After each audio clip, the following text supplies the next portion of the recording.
Yes, this is Elliot Splash, and this is the latest update for Jules Bianchi's condition after his terrible crash at Suzuka this last weekend in the last race. Obviously, a couple of days have gone to pass, and a few stories have come out about his condition, and the main one is that he's critical but stable.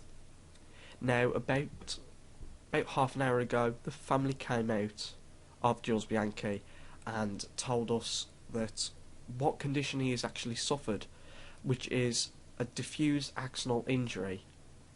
And, well, what is a diffuse axonal injury? Well, I searched it up, and the most basic form to describe it is it's basically what happens when the head and the brain is rapidly accelerated or decelerated. It's sort of like G-force, but it causes trauma, and that is actually what's happened to Jules Bianchi.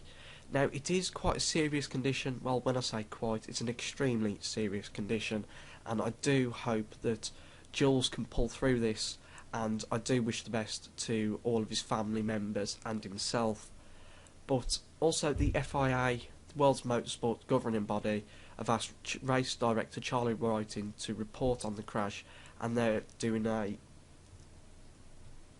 urgent investigation into the accident, because if you don't remember, the accident actually happened on lap 44 after the lap previously Adrian Sutil aquaplaned across the one of the corners. I think it's about turn 9, turn 10, something around that part of the racetrack, and he's gone into the gravel and hit the tyre barrier.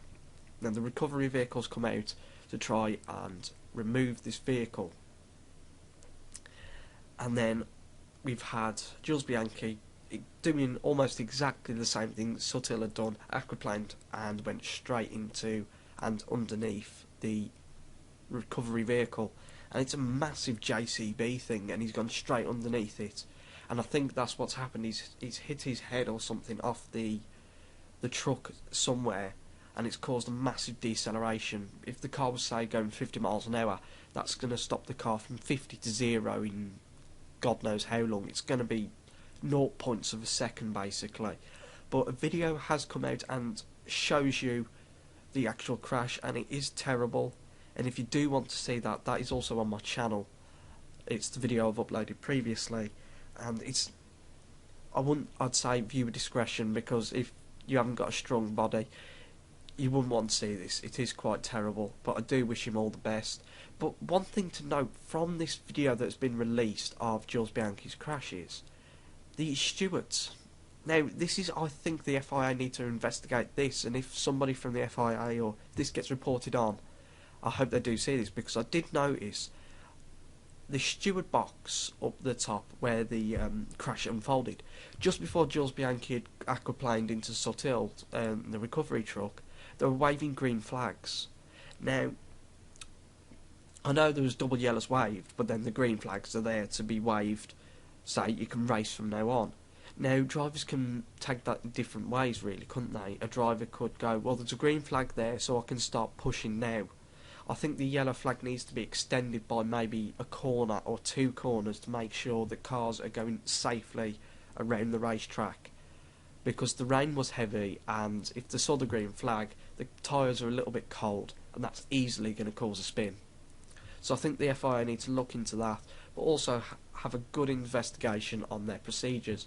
But motorsport isn't safe, and this reminds us that motorsport isn't safe, and it shows what kind of dangers these Formula 1 and other motorsport drivers can be involved in. This can happen, not every time, but this can happen quite a lot, and it's good. The FIA have probably got very good procedures for these crashes and to prevent these crashes, but it's inevitable that one of these is going to happen, and that is the story of motorsport. It'll never be safe. It'll be safe. It can get safer. We've seen over the past 30-40 years that it's got safer every decade or so. It gets a little bit more safer, but you'll never eradicate the danger. But yeah, I do hope Jules Bianchi has a speedy recovery. Hashtag Forza Jules. Let's keep that going. And I do wish Jules and his family the best. And if any more news comes to light, I will release that for you. because I know there's a lot of people that cannot read the articles because some of the websites are region locked, and some people don't like to be reading the news articles, they'd rather listen to it, hence why I've done this video. So until next time, this is me signing out. Let's pray for Jules and let's hope he has a speedy recovery.